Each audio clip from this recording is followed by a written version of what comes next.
Hello guys, hello students.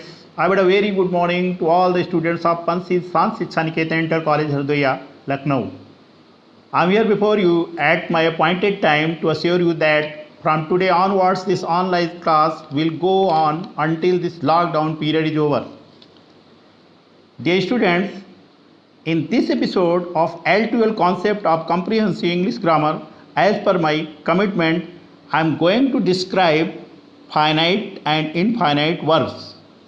Dear guys, L12 concept of comprehensive English grammar अर्थात विस्तृत अंग्रेजी व्याकरण की L12 अवधारणा के इस एपिसोड में हम आपके लिए परिमित और अपरिमित क्रियाओं अर्थात फाइनाइट और इनफाइनाइट वर्ब पर विस्तार से चर्चा करेंगे। पहले हम जानेंगे कि परिमित और अपरिमित क्रियाएं अर्थात फाइनाइट और इनफाइनाइट वर्ब्स क्या हैं। पिछले एपिसोड में हमने आपको ये बताया था कि फ्रेज अर्थात वाक्यांश में एक भी फाइनाइट वर्ब नहीं होती है।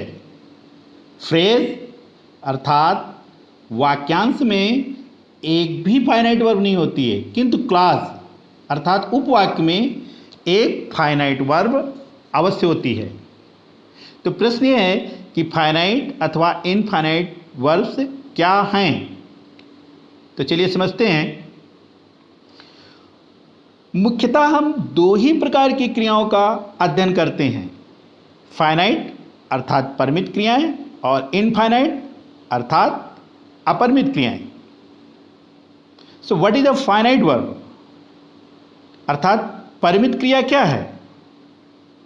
तो उत्तर है कि a finite verb is a verb which changes its form according to its subject and tense. अर्थात वे क्रियाएं जो अपना रूप कर्ता और काल के अनुसार परिवर्तित कर देती हैं, परिमित या फाइनाइट वर्ब्स कही जाती हैं। I repeat it again. परिमित क्रियाएं वे क्रियाएं हैं जो कर्ता और काल के अनुसार अपने रूप को परिवर्तित कर देती हैं। फाइनाइट वर्ब्स और the verbs which change subject and tense. इसको हम इस डायग्राम के माध्यम से समझने का प्रयास करते हैं। जैसे यदि प्रेजेंट में इज और एम का प्रयोग होता है तो इज और एम परिवर्तित होकर पास्ट में वाज हो जाते हैं। प्रेजेंट से आर परिवर्तित होकर पास्ट में वर हो जाता है। प्रेजेंट से हैज और हैव परिवर्तित होकर पास्ट में हैड हो जाता है। इसी प्रकार कम से केम, गो से वेंट, कैन से कुड, मे से माइट और फिर इस प्रकार आगे। आइए हम इसको उदाहरण के द्वारा समझते हैं। जैसे एक सेंटेंस है ही गोज टू स्कूल। अब इस सेंटेंस में सब्जेक्ट ही है। अब यदि इसका सब्जेक्ट ही बदलकर आई कर दिया जाए तो यह वाक्य आई गो टू स्कूल हो जाता है। Means here verb has change its form according to subject. When subject he turns into I, verb goes turns into go. अर्थात जब कर्ता ही बदलकर आई हो जाता है तो क्रिया गोज बदलकर गो हो जाती है। उदाहरण नंबर 2, माना एक वाक्य है यू आर ए स्टूडेंट। यहां इसका सब्जेक्ट यू है। अब यदि इसका सब्जेक्ट यू बदलकर सी कर दिया जाए तो हियर वर्ब है will change its form according to its subject. means this sentence you are a student will be see the student. When subject you turns into see, the verb are turns into is.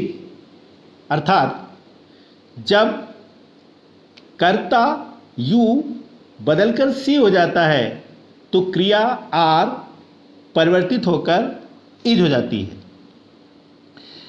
इसी प्रकार tense के परिवर्तित होने पर भी क्रिया में परिवर्तन होता है। So now see change in the tense. माना कोई एक वाक्य प्रेजेंट इंडेफिनिट टेंस में दिया गया है। Suppose the sentence is they go to market. अब अगर इसका टेंस परिवर्तित करके पास्ट इंडेफिनिट टेंस कर दिया जाए तो ये सेंटेंस इस प्रकार से लिखा जाएगा, दे वेंट टू मार्केट। अर्थात वर्ब गो परिवर्तित होकर वेंट हो जाती है। इसका तात्पर्य है कि टेंस के परिवर्तित होने पर क्रिया परिवर्तित हो जाती है। Next example, suppose there is a sentence he has gone. एक वाक्य है ही हैज़ गॉन। ये वाक्य प्रेजेंट परफेक्ट टेंस में है। अब यदि इसका टेंस परिवर्तित करके पास्ट परफेक्ट में करते हैं तो हैज़ क्रिया बदलकर हैड हो जाती है। इसका तात्पर्य है कि कर्ता यानी सब्जेक्ट के परिवर्तित होने पर भी क्रिया परिवर्तित होती है और टेंस अर्थात काल के परिवर्तित होने पर भी क्रिया परिवर्तित होती है। अतः ये सभी क्रियाएं जो सब्जेक्ट और टेंस के परिवर्तित होने पर अपना रूप परिवर्तित कर लेती हैं फाइनाइट वर्ब्स कहलाती हैं। तो गाइस में सभी क्रियाएं जो कर्ता और काल के अनुसार अपना रूप परिवर्तित करती हैं उन्हें हम फाइनाइट वर्ब कहते हैं। Now let's go through infinite verbs. जैसा कि आप इस डायग्राम में देख रहे हैं और हम पिछले एपिसोड में आपको बता भी चुके हैं कि इनफाइनाइट वर्ब कर्ता और काल के अनुसार अपना रूप परिवर्तित नहीं करती हैं।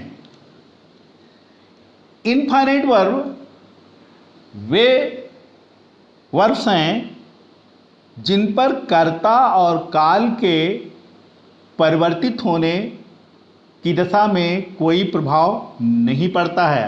अर्थात कर्ता और काल के परिवर्तित होने पर भी ये क्रियाएं अपरिवर्तित रहती हैं। इनफाइनाइट वर्ब्स मुख्यतः 3 प्रकार की होती हैं, participle, infinitive, gerund. I repeat it, participle, infinitive, gerund. Infinitive जैसा कि आप देख रहे हैं वर्ब की फर्स्ट फॉर्म के पूर्व टू का प्रयोग करके निर्मित होता है और जीरन जैसा कि आप देख रहे हैं वर्ब की फर्स्ट फॉर्म में आईएनजी लगकर निर्मित होता है। Again there are 3 kinds of participles. The first one present participle, the second past participle, the third perfect participle. Infinite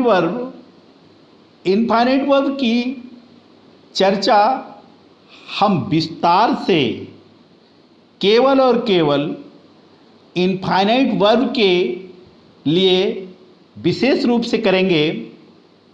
हमें इनफाइनाइट वर्ब के बारे में विस्तार से चर्चा करने की आवश्यकता है क्योंकि इनफाइनाइट वर्ब्स के ज्ञान के बगैर हमें क्लॉजेस का सही रूप से ज्ञान नहीं हो सकता। अर्थात क्लॉजेस का सही ज्ञान हम नहीं प्राप्त कर सकते।